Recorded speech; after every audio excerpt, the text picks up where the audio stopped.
Edmonton, and there will be no fans in attendance. Joining us now to discuss and help us break this all down is Sam Jardin, who is the NHL reporter who most recently worked with the Sporting News. Great to have you here today. NFL very different from NHL, but perhaps a little bit of collision similarities there. But ultimately, let's go to the ice. We're seeing the bubble concept work in the NBA and the MLS, while Major League Baseball has already suffered a coronavirus outbreak. How does the NHL's Hub City concept compare? Yeah, so I think the biggest difference, of course, is that the NHL has made both of their hub cities in Canada. In the Eastern Conference is going to be in Toronto, and in the Western Conference is going to be in Edmonton, Alberta.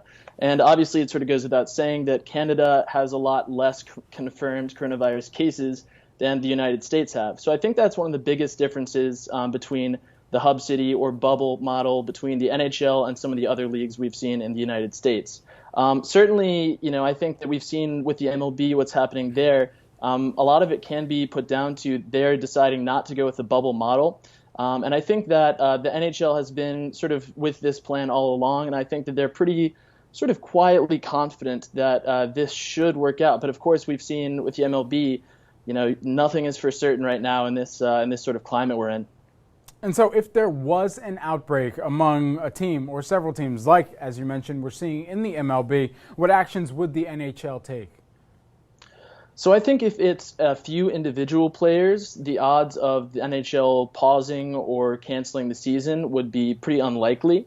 I think it would take a lot of players, a major outbreak, maybe something along the lines of what we've seen with the Marlins in the MLB, for the NHL to consider, pausing or canceling the season. But like I said, once one team gets an outbreak, it certainly will change the whole complexion of this restart for the NHL. The good news so far is that they've tested over 800 players, and so far all of the tests have come back negative.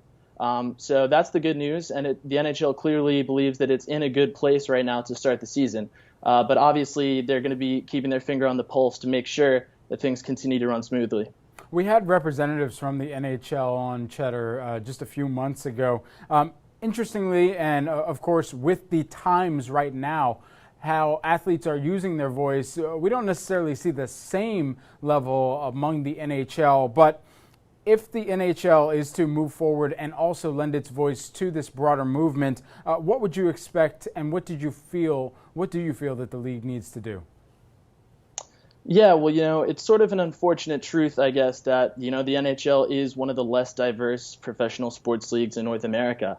And I think as a result, it's reacted differently to all of the events of the past couple months. But recently we have seen teams coming together and making a stand for the causes they believe in.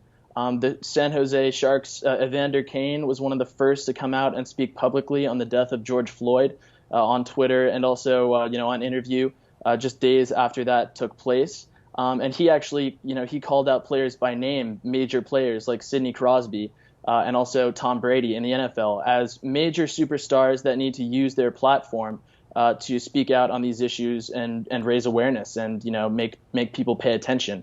What we've seen, as the restart sort of continues to inch closer, we did see teams come together and they linked arms. We saw the Columbus Blue Jackets and Boston Bruins link arms before their exhibition game the other night to take a stand against these issues. So hopefully we continue to see those kinds of actions from the NHL, but it is a league where social issues have often sort of been less publicly taken on by the athletes. So we'll see if that changes in the coming weeks. Yeah, indeed. And I mean, look, if NASCAR outdoes the NHL, then that perhaps says a lot about exactly where these issues do lie in the minds for some of the league office and some of the players as well. We hope that they do prove us wrong, of course, all of the time, and that they are vocal about these very large matters. Let's talk a little hockey and go to the ice even more so. This year's playoffs. 24 teams, 12 in each conference. Break down for us how the initial qualifying rounds will work, as well as the round-robin format that they're going to be utilizing. Yeah, so basically what the league has decided to do is they're going to take the top 4 seeded teams from each conference. So the top 4 seeds in the East and the West are exempt from the knockout round, at least initially. They're going to play a round-robin tournament that's just for seeding purposes, for as the competition progresses. Now, the other 8 teams in each conference, that means that 16 of the 24 teams are going to come right out of this break and be playing for their lives, for their season lives.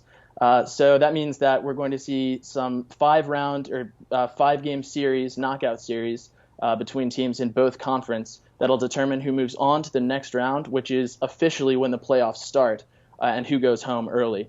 What's interesting, though, is that for one of those teams that does go home early, they're going to get a shot at the first overall pick based on the NHL draft lottery that took place a couple weeks ago. So all the teams that are eliminated in the first round are going to have a 12.5% chance to get that first overall pick, which likely means getting a shot at Alexis Lafreniere, who's the overwhelmingly considered the #1 prospect this year. So it's not quite a situation of we'll see teams tanking, because I think there's so much on the line. The Stanley Cup is that light at the end of the tunnel. And teams like Montreal and Chicago, whose seasons were effectively over, now get a second life. So we'll see. I wouldn't expect teams to come out and intentionally try to play badly, especially because it's just 12.5% chance that first overall pick. But it will sort of affect the dynamic a little bit, and it'll be interesting to see how things progress. NHL reporter Sam Jardine joining us here today. Thanks so much for the time, Sam. We appreciate it. All right, guys, and coming back, Queen Bee, she's back.